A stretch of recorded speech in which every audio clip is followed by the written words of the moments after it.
Blind gay people of Reddit, how did you know you were gay? I knew that I was very different from the other kids, and I felt horribly lonely. I didn't fit in with the sighted kids, but what was worse, I didn't fit in with the blind kids, either. All the boys were interested in sports and rough games. I wasn't. Some talked about girls, but because I was blind from birth, and because nobody ever talked to me about intimacy, I had no idea what was being discussed.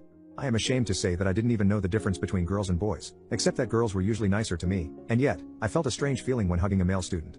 When I was 15 years old, a girl explained to me how babies were born. "You're very stupid," Harriet told me. "Your father stuck his pee-pee in your mother's hole, and that's how you were born. Don't you know anything?" I wanted to ask more questions. Where was this hole? What was all this talk about hard-ons and erections? But I knew that if I admitted how little I knew, I'd be laughed at, so I kept quiet. I could not ask my mother. She never talked about such things, and I knew she would only be upset and tell me not to ask so many questions. So, I ordered books in Braille about intimacy, read them, and had a vague understanding. What is surprising, and very important, is that I began to realize that I was